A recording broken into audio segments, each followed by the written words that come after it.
seminário, né? Então já está gravando aí. E, Tadeu, então passo aí a palavra para você, tá? É uma honra ter você aqui no nossa disciplina, no nosso canal, né? Nossa live. Muito obrigado.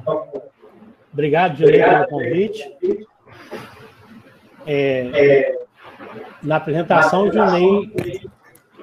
o Gilney acabou esquecendo de dizer que ele foi meu primeiro orientado. Ah, sim, lógico. Então, essa foi daí que vem a nossa ligação. Não só de mestrado, como iniciação científica também que eu fiz. Também foi, exatamente. Foi muito importante para mim. Obrigado. É um prazer sempre trabalhar com você. Então, o que eu escolhi falar hoje, o tema é esse, envelhecimento, e é um enfoque muito mais de sistemas complexos, que é o que interessa para vocês. Tá? Então, eu vou começar o seminário. O plano, então, é responder a essas perguntas. Na verdade, esse primeiro slide poderia servir para qualquer apresentação. Então, quero mostrar para vocês, eu pretendo discutir aqui, o que é envelhecimento, como que acontece, como é que a gente mede envelhecimento, por que a gente envelhece, né? Como que estuda envelhecimento, se o que eu fiz aí deu certo ou não, e, finalmente, daí, o que eu faço com isso? Infelizmente, a pergunta de grande interesse que não vai ser respondida aqui é como evitar o envelhecimento. Isso aí eu não sei, né? Para quem tem acesso à câmera, pode comprovar isso aí. Então, vamos começar com o que é o envelhecimento. Eu preciso definir essa quantidade, ou esse processo, e eu vou definir da seguinte maneira: é um acúmulo de mudanças que ocorre no organismo ao longo do tempo.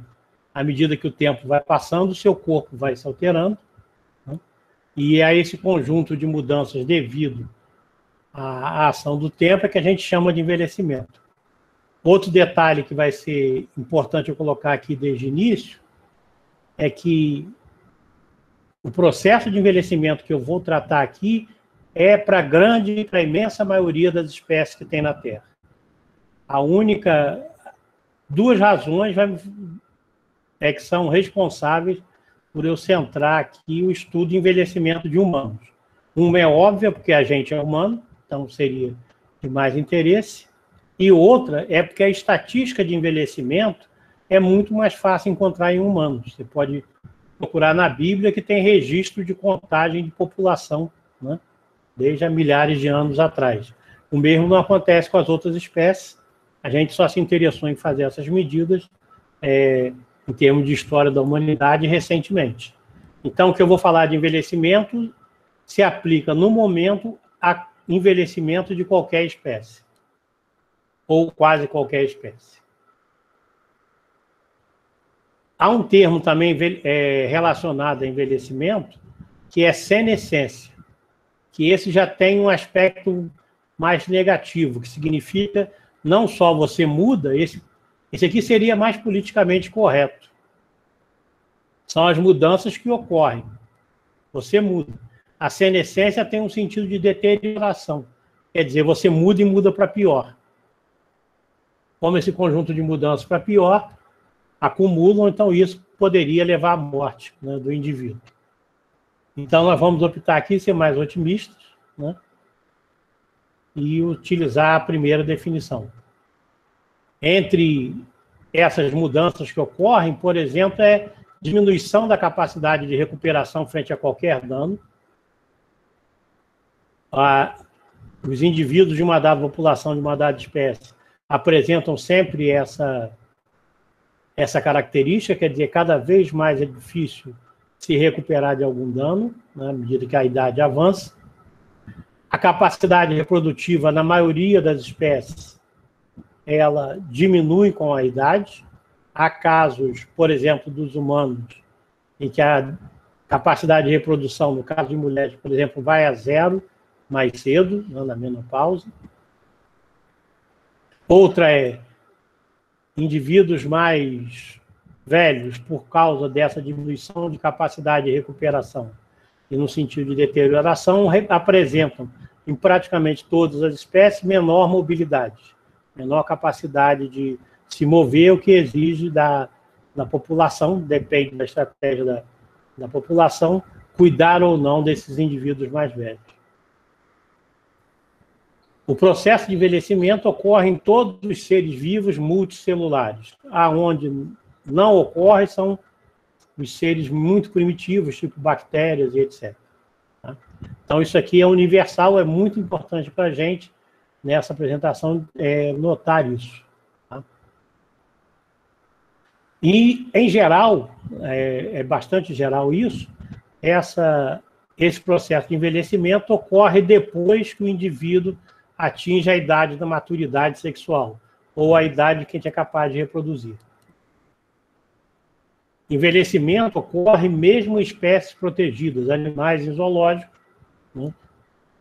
Tem expectativa de vida maior do que aqueles fora do zoológico, mas ainda assim o processo de envelhecimento continua ocorrendo.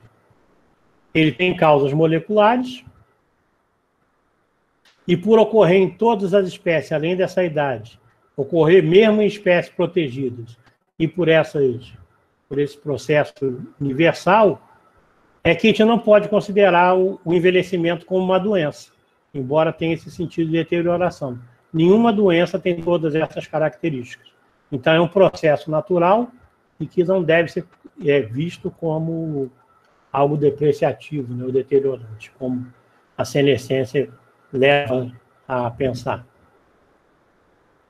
Nos humanos, né, que são os mais estudados, porque quem estuda são os humanos, a gente tem alguns fatores, essas mudanças que ocorrem com maior probabilidade caso a idade seja maior. Por exemplo, câncer, artrite, ataques cardíacos. Alguns não causam diferença na expectativa de vida, como, por exemplo, o cabelo ficar grisalho ou perder cabelo, né? Já a perda de elasticidade de artérias pode implicar na diminuição de probabilidade de continuar vivo. Tá? Então, essas características permitem, então, que a gente defina o que é o envelhecimento. E o problema agora é por que um físico iria se interessar por isso, a não ser pelo fato de tentar evitar envelhecer. Para mostrar para vocês também, só mesmo numa espécie, em humanos, esse aqui é o gráfico da expectativa de vida em 1920. Então, você vê, as cores mais vermelhas são aqueles em que tem menor expectativa de vida. No Brasil, era algo entre 35 e 40 anos, em 1920. Aqui, em cinza, não tem dados. E as cores mais claras, né, os países mais desenvolvidos, aqui na Escandinávia, Austrália, Canadá e Estados Unidos, isso chega de 60 a 65 anos, né? A Austrália mais avançada, isso em 1920. Você nota que, do ponto de vista biológico, se a gente passar agora para 2019, quer dizer, 100 anos depois, que é muito pouco numa escala de evolução, o gráfico muda completamente. A gente já passa para as expectativas de vidas maiores do que 75 anos, alguns locais, né, já atingem maior do que 85, por coincidência ou não, praticamente os mesmos que atingiam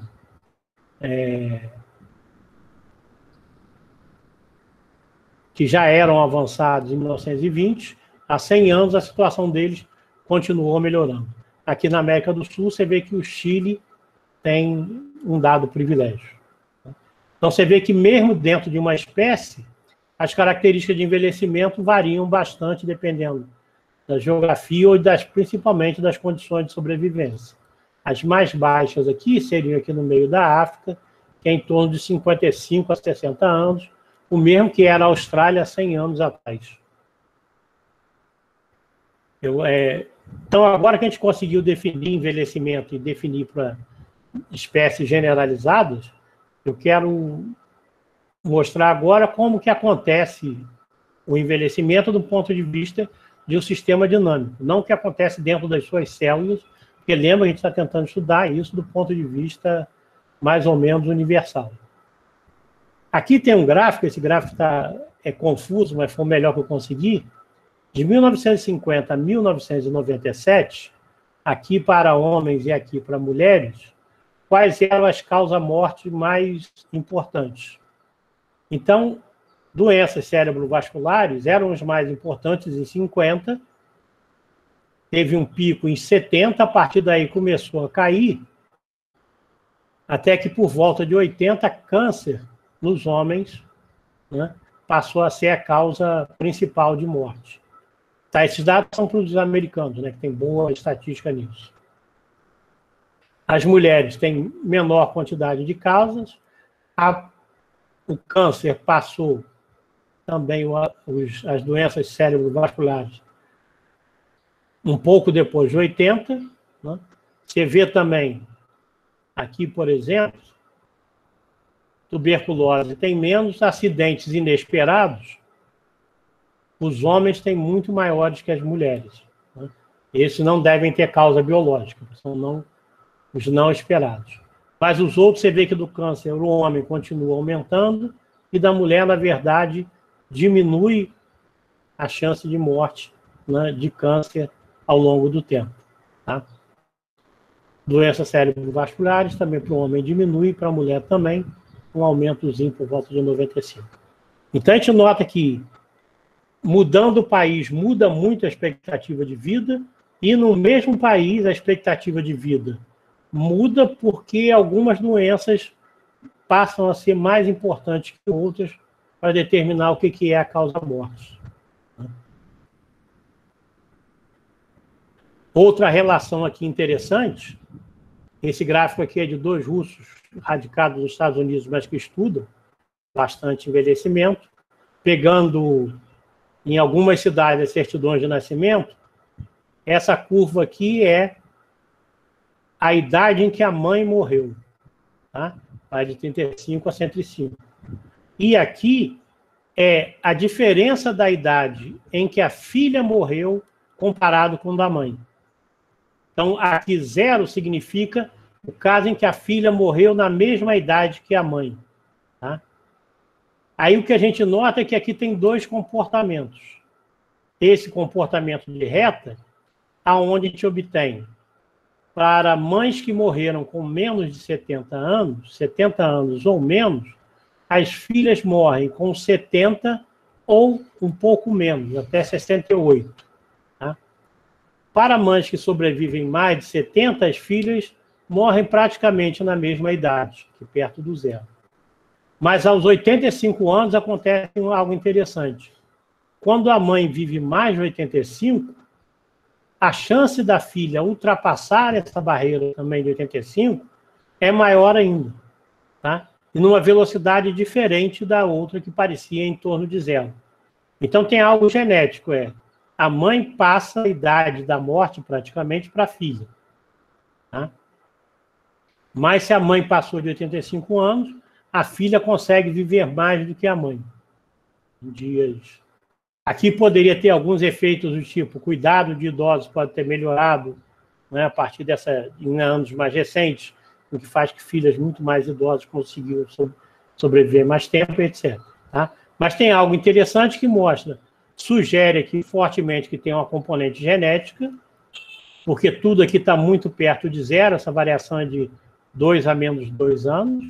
Então, filhas morrem praticamente na mesma idade que as mães, exceto aquelas com idade mais avançada, onde as filhas tendem a viver ainda mais que as mães. Mas aqui o importante parece que tem algo genético envolvido. Aí a questão agora para um físico se meter nisso daí, ou de matemática, ou agente de exatas, como é que eu meço o envelhecimento? O envelhecimento eu vou medir através da mortalidade. Então, porque lembra, envelhecimento é um grau de degradação ou de mudança, eu não tenho como medir isso por todas as causas de mudanças diferentes, então eu pego a idade de morte. Aqui é a curva de mortalidade nos Estados Unidos em 2006, em função da idade, ou seja, quantas pessoas morreram com uma dada idade. Quanto mais alta a idade, maior é a chance de morrer. Se observa que nos anos iniciais é o contrário. Até 7 anos, quanto mais uma criança vive, menor é a chance dela morrer. a chance de morte maior é exatamente para o primeiro ano. Tá? Isso cai a partir até os 7 ou 8 anos. Na verdade, isso aqui é explicado pelo amadurecimento do sistema imunológico, né, que pode ser acelerado com vacinas. Então, o nosso corpo vai se aprendendo a defender. Quanto mais ele aprende, isso diminui a chance de morrer. Mas, a partir dos 10 anos, começa novamente a mortalidade a aumentar. Nesse gráfico aqui que eu devo ter tirado da Damares e não notei, os homens são azul e as mulheres são em rosa, tá? Em média, americano. Então, você nota que a curva dos homens está em cima das mulheres, né? Então, homens morrem mais do que mulheres, e isso vem desde a idade mais baixa. Desde os 7, 8 anos, a gente já tem mais crianças, homens, morrendo do que mulheres. Tá? Ao passo que, para idades avançadas, você vê que essa diferença diminui. Mas aqui, como essa diferença é favorável às mulheres até aqui, é natural que nessa faixa de idade mais avançados, você tenha muito mais mulheres do que homens. Tá? Então, toda vez que uma cidade alardeia, tem 3 mulheres para cada homem nessa cidade, isso significa que é a sua esposa, sua sogra e sua mãe. Tá? São pessoas, mulheres de idade mais avançada. Se a gente separar agora, não por sexo, né, mas por etnias, você tem brancos, negros e asiáticos. Aqui é negros, brancos e asiáticos nos Estados Unidos. Você nota que a mortalidade dos negros é maior, né, mas chega para os mais avançados a ser menor do que a dos brancos. Comparativamente, os asiáticos têm mortalidade menor do que todos eles, né, em todas as idades. Essa curva azul não está no meio entre essa e essa, porque essa é uma escala logarítmica. Né? Então, é importante notar isso. Essas diferenças para cima são maiores do que as para baixo. Né? Essa escala é logarítmica. O que tem interessante aqui é, embora tenha diferença nas mortalidades, esses números são diferentes, as curvas são diferentes, elas são paralelas, praticamente paralelas, principalmente nessa região, de 30 a 70 anos. Então, isso significa que você pode mudar o número do que as pessoas morrem, mas é muito difícil mudar a velocidade com que as pessoas morrem, ou mudar essa velocidade de envelhecimento. Tá? O que você nota também, aqui por essa curva, é elas se aproximam aqui para idades mais avançadas e distanciam aqui. Se você fizer isso com uma outra curva, por exemplo, para daqui a alguns anos, você pode imaginar que a curva vai fazer algo como isso aqui. Como todas elas se encontram num ponto aqui à frente, isso sugere, só olhando essa curva, que existe uma idade máxima que os humanos podem sobreviver. Tá? Essa idade seria por volta de 105 anos. A gente já tem humanos que vivem mais do que isso, mas depois eu comento esse ponto. Mesmo nos Estados Unidos, de 1940 a 2004, também tem essa variação e as curvas são todas paralelas aqui. Você nota que aqui não, quer dizer, melhora muito a situação das crianças e piora um pouco a dessa dos jovens de 20 a 25 anos. As curvas são quebradas aqui porque obtém o resultado só por faixa de idade. Tá? Essas variações aqui indicam pessoas que morrem em acidente de trânsito ou de trabalho. Tá? Então, também não vou poder considerar isso no meu modelo. Isso acontece também para outros países. Você nota na Índia, em 1900, aqui também tem um comportamento de reta, aqui também, aqui, assim por diante. Aqui no meio estava a Suécia, aqui, e aqui os Estados Unidos em datas mais recentes. Tem uma mudança brutal dos anos 40 para os anos 50, com a descoberta dos antibióticos, por exemplo, que ajuda bastante nessa faixa de idade. Se você esquecer humanos e pegar agora moscas também têm uma quantidade de dados bastante razoável, porque mosca vive em um mês. Então é possível que um estudante de doutorado faça a sua tese estudando envelhecimento de moscas, porque pode pegar várias gerações. Moscas, então, vivem, em média, 20 dias, e você nota, de início tem um comportamento exponencial, já que esse gráfico é logarítmico, então é uma mortalidade igual ao de humanos. Para idades muito avançadas, esse valor diminui, o de humanos também vai acontecer isso, e explica por que as pessoas morrem não aos 104 anos, mas chegam até os 120. E o interessante é que aqui você encontra moscas, esse resultado aqui foi moscas em laboratório, né, mantido em laboratório, e a população era maior do que 1 bilhão de moscas drosófilas.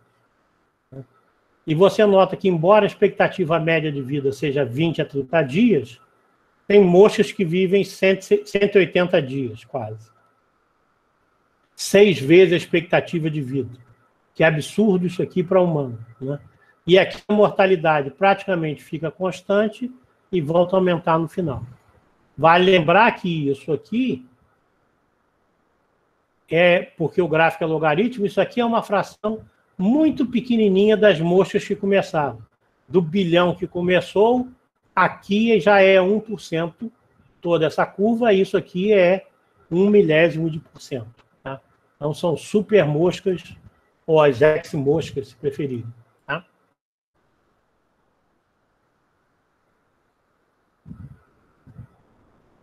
Até para automóveis, se você fizer uma curva logarítmica, você tem também um comportamento exponencial que diminui a mortalidade nas idades mais avançadas. Isso diminui nas idades mais avançadas, principalmente dos carros mais velhos. Por que acontece isso? É que eles passam a ser raridade e aí são melhor cuidados. Mas o comportamento exponencial para a maioria das idades é bastante interessante. Essa mortalidade de automóveis é quando é que os automóveis foram registrados anualmente lá nos Estados Unidos. Tá? E aqui é em relação ao ano de fabricação. Então, esse comportamento exponencial parece ser universal. Eu peguei aqui uma curva da população da Alemanha em função da idade, eu tinha essa curva ano a ano. Se você ajustar uma reta no gráfico log, o ajuste é perfeito para essa região além dos 30 anos. Tá? Aqui é complicado por causa dos acidentes que eu falei de trabalho e de trânsito, mas o ajuste aqui é perfeito, a mortalidade é mesmo exponencial. Então, quanto mais você vive, maior a chance de você morrer, e isso vai crescendo exponencialmente. Né? Essa é a má notícia que eu trago para vocês.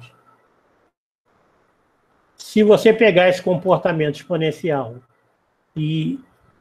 então eu posso fazer um ajuste, né, uma curva exponencial, que dá uma reta no gráfico logarítmico, e essa proposta de reta para um gráfico logarítmico, ou seja, que a mortalidade é exponencial, foi proposta primeiro por Gompertz, em 1853, e é conhecida hoje como lei de Gompertz. Existe até para células, foi generalizado, a curva de morte contra a idade e esse comportamento exponencial.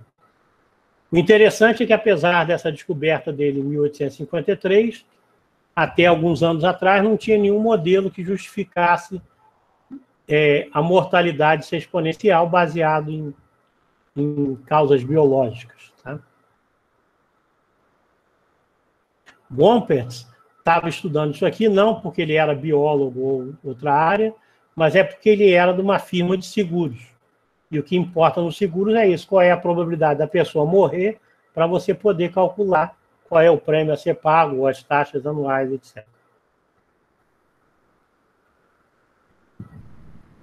Eu vou passar agora a discutir, então, por que acontece o envelhecimento, rapidamente. Como a gente viu, tem causas genéticas, tem um efeito universal, que é esse comportamento exponencial, e se você pegar, do ponto de vista de biologia, existem duas teorias que tentam explicar isso. É o acúmulo de mutações e a pleiotropia antagônica. Em particular, aqui eu vou falar do acúmulo de mutações, que foi proposto por esse médico, Peter Medawar. Ele ganhou o Prêmio Nobel de Medicina por trabalhar em transplantes, rejeição de tecidos em transplantes, fazendo experiência com vacas. E ele nasceu em Petrópolis, aqui no estado do Rio de Janeiro. É curioso, você vai perguntar como é que a gente nunca soube que um brasileiro ganhou o Nobel. O Peter Medawar, com esse nome também, né? Era filho de inglês e aos 16 anos foi estudar em Cambridge. Como ele foi estudar em Cambridge, ele não serviu o exército, né, aos 18 anos. Com isso, o general Dutra cassou a cidadania brasileira de Peter Medawar, né, achando que tinha feito o correto, porque ele tinha saído para estudar. Essa cassação do serviço militar nos custou um único prêmio Nobel, e a gente tem que aceitar as boas ações da Argentina, porque eles têm mais de um.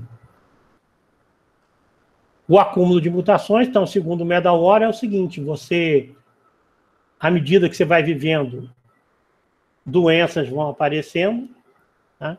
Essas doenças têm origem, a maioria delas, origem genética.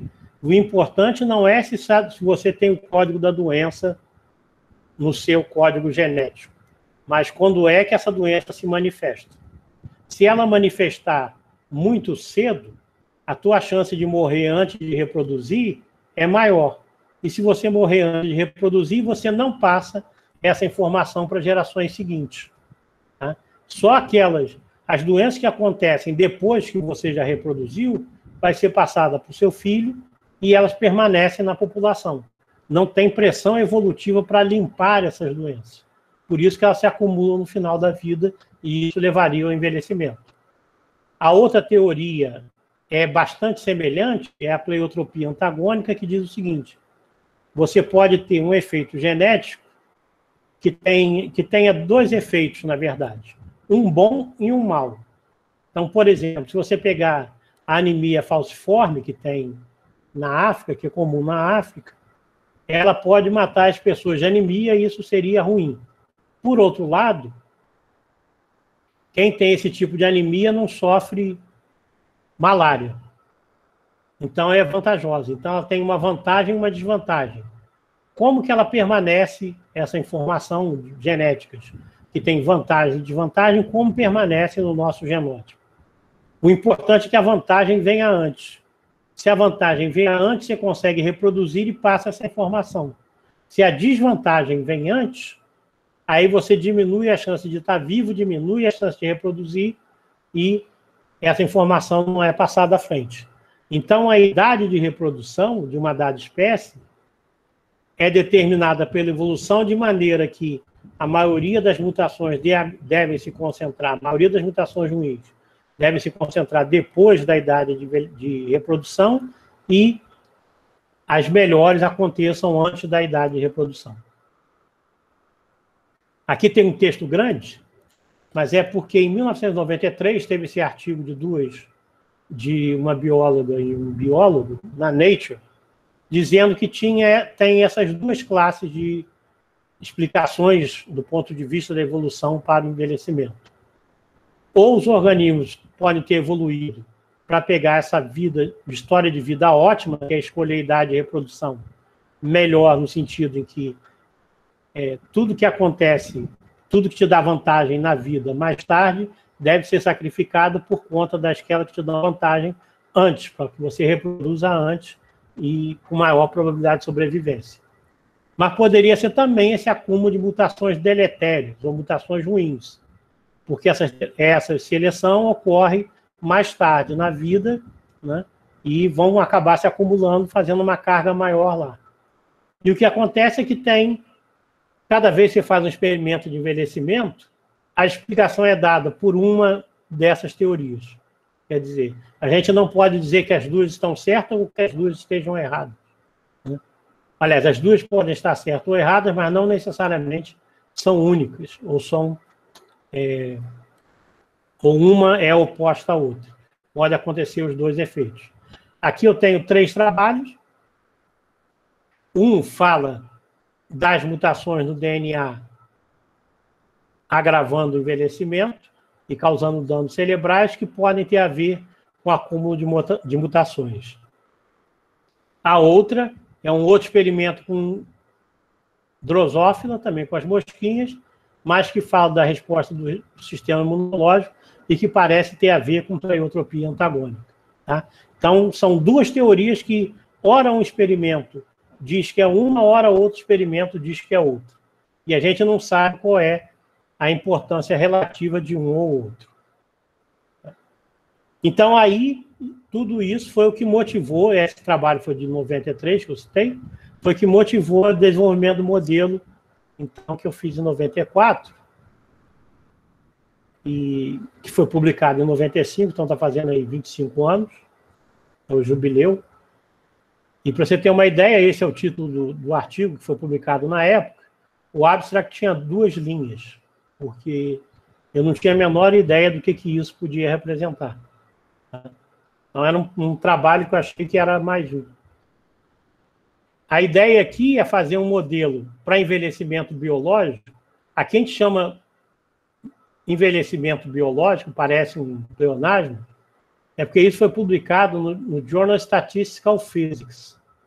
E físicos consideram envelhecimento, usavam o termo envelhecimento para envelhecimento de materiais, por exemplo, como vidro, que mudam suas propriedades com o tempo.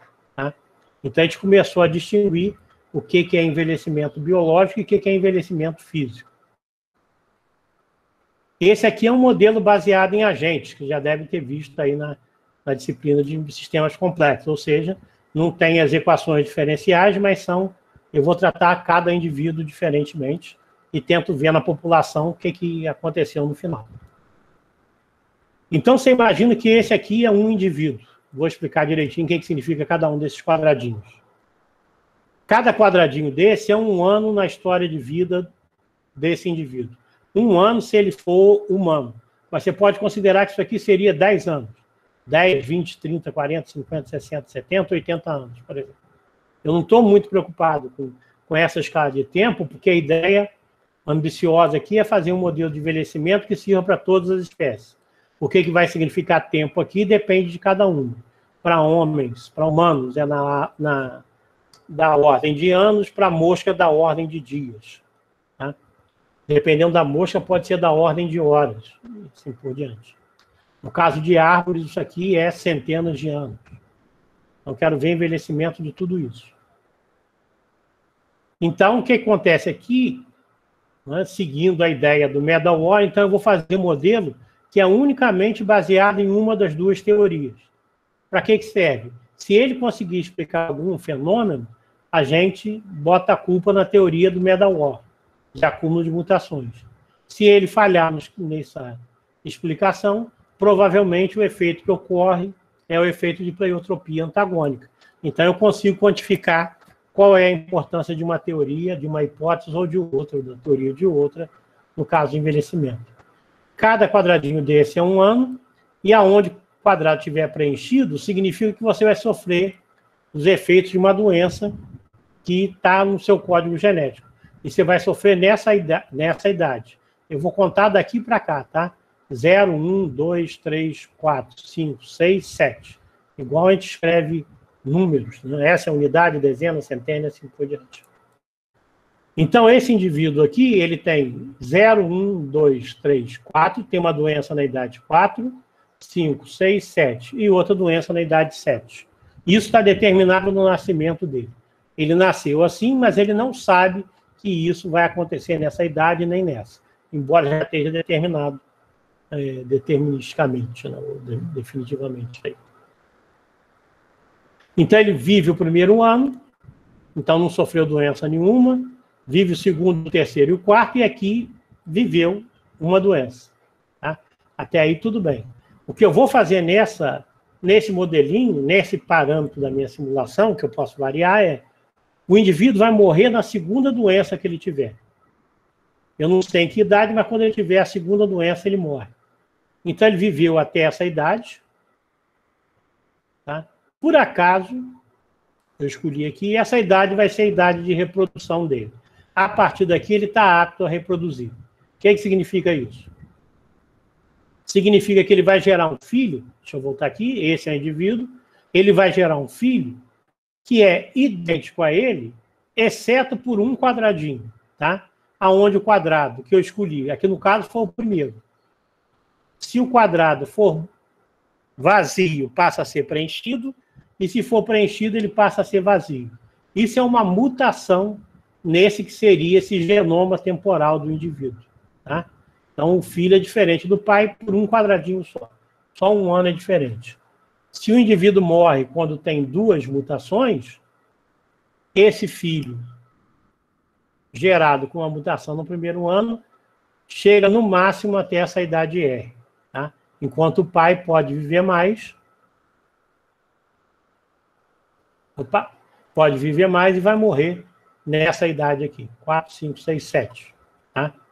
Então é isso, o modelo é muito simples, você faz um monte de pessoas, cada uma com esses quadradinhos brancos e pretos preenchidos, uma dada probabilidade, a cada ano eles vão envelhecendo, e quando chegar a 2, por exemplo, ele morre. A partir de uma idade R, que é outro parâmetro que você pode variar, ele pode gerar filhos que têm a tira igual a dele e troca um quadradinho. Esse é o modelo de reprodução assexuada. Tá? Dá para a gente fazer muita coisa com ele, não necessariamente você precisa introduzir reprodução sexuada aqui, embora já existam versões desse modelo com reprodução sexuada. Então, a dinâmica é, se o indivíduo está na idade de maturidade sexual ou além, ele reproduz. Teste de morte, fatores genéticos. Se tem 2 doenças, ele morre. E por competição, quer dizer, se tiver muita gente na população, independente da idade, também ele morre. E, finalmente, ele envelhece. Tá? Então, é simples assim esse modelo. Aí a pergunta que você pode fazer é, tá, o modelo é muito simples, mas deu certo? Aqui é em quadradinhos, estão em cruzes. Não sei por que eu vi quadrado. Aqui em cruzes é a população da Alemanha em 1986. Esse X aqui, que é o ajuste, é o resultado do modelo para a população da Alemanha, tá? Onde eu ajustei aquela taxa de mutação e a idade de reprodução. Então, como você vê, ele reproduz razoavelmente bem a curva da Alemanha, tem o problema dos 20 anos, dos acidentes de trânsito e trabalho, tem o problema de idades muito jovens, não explica isso, mas não é porque, sendo um modelo de evolução, ele deve lidar com o envelhecimento só depois da idade de reprodução, que aqui, no caso, é por volta de 20 anos, a população alemã hoje é um pouco maior. Então, o modelo consegue reproduzir o comportamento exponencial, aqui a curva é logaritmo, e desde Gompert, de 1853, esse é o modelo que conseguiu apresentar isso pela primeira vez.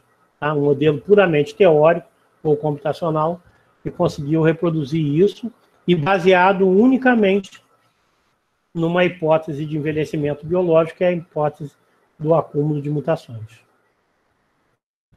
Aqui eu tenho, então, os seguintes parâmetros. Tenho quantas doenças ele pode sofrer até morrer, que é o T, que eu fiz T igual a 2. Quantos anos o filho tem diferente do pai, que é M. Esse valor pode ser até menor do que 1, pode ser meio, o que significaria uma probabilidade, quer dizer, com 50% de chance o filho vai ser diferente do pai. Tá? Tem a fertilidade, que é quantos filhos o indivíduo pode fazer, isso depende muito da espécie, e tem a idade da maturidade, que também depende da espécie. Tá? Esses são os parâmetros relevantes do modelo. O que eu meço aqui é a taxa de morte, ou a mortalidade. Quantos indivíduos eu tenho na idade I mais 1, dividido por quantos eu tinha na idade I. Tá? Essa razão aqui, a diferença entre esse e esse, é exatamente o número de mortos. Então, essa é a quantidade que eu meço para fazer a curva de mortalidade, foi a que eu usei para mostrar aquele resultado que eu acabei de passar para vocês. Esses parâmetros, na verdade, depois de 25 anos, aqui está em 15 de dezembro de 2020, 25 anos depois, é que a gente conseguiu, na verdade, fazer várias simulações e a gente consegue entender agora como esses parâmetros realmente alteram o modelo. Então, dá para a gente agora, tendo uma curva de mortalidade, ter boas aproximações ou bons valores, boas estimativas para quem sejam esses valores de mutação, idade de maturidade e fertilidade, por exemplo, uma dada população. Claro, a gente fez isso daqui só usando a população de humanos, as mais recentes. Pois bem, então apresentei o modelo e mostrei para vocês que ele cumpre o básico, que é a mortalidade exponencial com a idade, que era o que buscava Gompert desde 1853. A pergunta aí daí é, como é que a gente pode usar esse modelo se já está tudo resolvido? Na verdade, esse modelo foi usado já para um bom número de sistemas e problemas, principalmente em biologia e ecologia, tá? E eu vou mostrar aqui alguns poucos para você ter uma ideia de quando é que pode usar esse modelo. Basicamente, a gente usa quando você quer estudar um efeito que dependa da idade da sua população. E você não sabe qual é essa distribuição, ou, por exemplo, o efeito é específico de uma faixa etária. Um dos primeiros trabalhos que a gente fez foi esse daqui. Aqui é a quantidade de bacalhau que tinha nas nossas simulações. A gente estava simulando a pesca de bacalhau, sendo que a pesca do bacalhau, o cara não pega alguns menores, mas acaba pegando uma dada quantidade que ainda não atingiu a idade de reprodução. Aqui é pesca e aqui eu introduzo, né? A partir daqui eu introduzo a pesca para alguns dos parâmetros. E aqui é a quantidade, qual é a probabilidade de um peixe ser pescado. Aqui é para probabilidades mais altas, obviamente, se você pesca muito, toda a população desaparece. Aqui o que a gente mostra é a população pode diminuir com a pesca, e aqui nesse instante 1000, você faz o seguinte, você faz um pequeno aumento da pesca. Tá? Aí um pequeno aumento diminui a quantidade de peixe, essa quantidade parece recuperar, mas no final acaba desaparecendo. Tá? Então tem até um efeito, você pode aumentar. E o problema é que essas variações aqui são muito pequenas na fração de peixes a serem pescados. Ou seja, parece ser um problema crítico. Você pode pescar 17%, mas se você pescar 22, 21, 20, você pode pescar 17%, mas se pescar 19%, você leva a população à extinção. E é muito difícil, entre todos os pescadores, ter um controle de quanto foi globalmente pescado. Então, é um problema bastante interessante e tem esse resultado anti-intuitivo da supersensibilidade a um aumento de pesca. Um outro trabalho também que a gente fez, e que, na verdade, essa regulamentação é usada hoje na Austrália, não no Brasil, mas a lagosta tem uma característica especial comparado com outras espécies, algumas espécies de peixe também. Mas a fertilidade delas aumenta com a idade, porque aumenta com o tamanho. Tá? Então, quanto maior a quantidade de ovos que pode produzir. E aí, se aumenta com a idade, quanto maior, mais produz ovos, se você pescar as maiores, você está tirando exatamente aquelas que mais reproduzem. Isso pode causar, né, um problema no controle da quantidade de lagosta que você vai pescar. Dizem ainda que as lagostas menores ainda são melhores que as maiores. Mas as maiores têm um impacto visual, né, de servir uma lagostona no prato e assim por diante. A gente fez essas simulações também. Então, aqui seria uma população de lagosta onde uma dada quantidade é pescada. Né? E aqui tem, se você aumenta a idade máxima de pesca, aqui seria totalmente liberado, a população diminui. Isso é razoável, você vai pescar mais gente, vai pescar as maiores. O que é interessante é que, a partir de um dado tamanho, a alteração que você faz na população é pequena. Tá? Aqui é muito grande. Então, você não precisa limitar aqui. Você poderia limitar aqui e chegaria no mesmo efeito. Tá?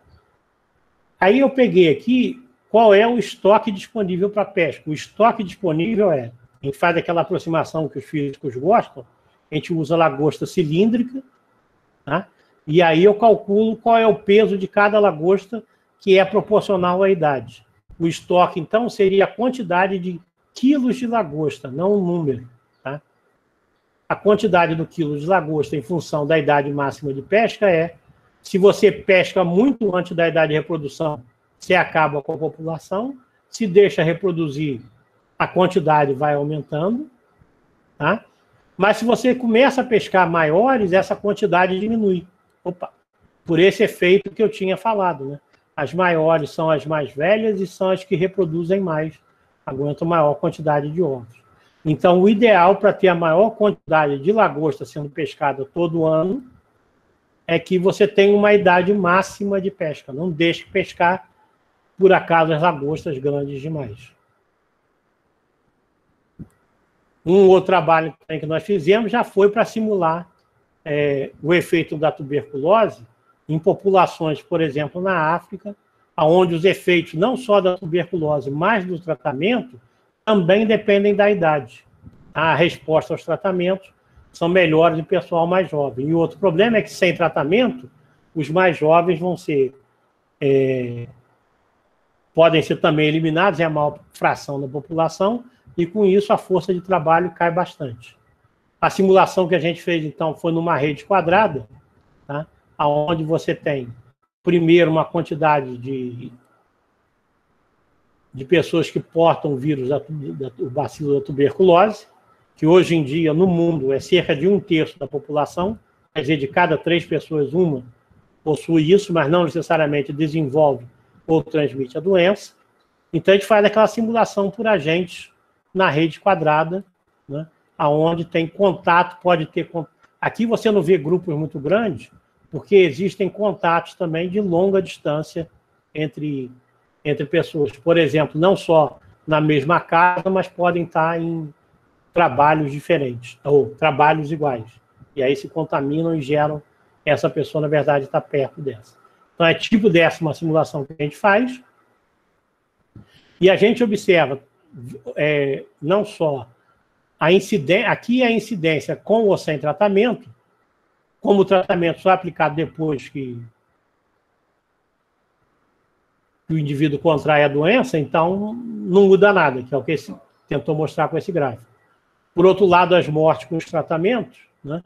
Com o tratamento, aqui acontece, sem tratamento acontece, a maior parte da morte é entre os mais jovens, o tratamento, na verdade, faz que os jovens morram menos, não que os mais velhos morram mais, porque isso aqui é proporcional, é a chance dos mais velhos morrerem, né? Mas diminui a chance dos mais novos. Tá? Então, o que leva a uma mudança na distribuição etária da população. Esse trabalho em particular foi interessante, que ele foi citado, para você ter uma ideia quanto é isso. Não é só falar que físico faz algo voltado à tuberculose, e isso vai ser interdisciplinar. Físicos e matemáticos estudando tuberculose, e isso é interdisciplinar. Mas a gente tem também... Esse trabalho foi citado numa conferência dessas do TED, né, na Austrália. Não só ele, mas vários, como exemplos de aplicações bem-sucedidas de matemática em tratamentos de saúde. A referência é essa daqui. Depois eu passo os slides aí para o Junei. Atualmente, então, para terminar, como é que a gente está? A gente tem aplicações de ecologia, tanto principalmente na Federal de Lavras e Ouro Preto, onde eles estudaram o desaparecimento do macaco-prego nas matas, porque também, por causa da organização social desse macaco-prego, né, os mais jovens acabam saindo para pegar comida e eles são os mais fáceis de serem dizimados. Então, tem um efeito de idade aí que é bem marcante. A gente fez em tuberculose, também tem um trabalho feito em AIDS, também levando em conta a eficiência do tratamento em populações de idade diferente e também a taxa de contaminação em idades diferentes. Atualmente, a gente aplica isso em sociofísica, né? Por exemplo, em problemas onde a gente observa que, à medida que o indivíduo trabalha numa atividade, ele vai aprendendo. Então, quanto maior a sua idade, maior conhecimento ele tem, mas, por outro lado, ele está mais perto da aposentadoria. Quando é que passa a ser viável, ou, do ponto de vista econômico, né, seria interessante a gente manter um indivíduo desse na empresa, dependendo de quanto ele aprende e de quanto ele fica mais velho. Quer dizer, você demitir só porque ele ficou velho, você pode estar perdendo alguém que tem uma eficiência muito grande, porque ao longo da vida conseguiu aprender. Então, nisso a gente bota o processo de aprendizado acontecendo durante toda a vida, e a gente usa o modelinho, a gente usa os agentes nossos, sendo essas tiras de bits. Tá? Então, basicamente, era isso que eu queria apresentar para vocês, tá? nesse seminário. E, novamente, aí eu agradeço o convite e estou esperando as perguntas. Tá? Obrigado. Obrigado a você aí, Tadeu, pelo seminário, né? Muito esclarecedor, né? E, assim, mostrando para a gente a importância desses modelos, né? Porque você estudar aí, na verdade, um sistema complexo, né? Como diz o nome, é deveras complexo, né? Mas com esses modelos a gente retira vários parâmetros e consegue captar o essencial daquele tipo de fenômeno. Né? Bom, pessoal, então eu vou fazer o seguinte agora, eu vou parar a gravação aqui, né? Interromper a gravação.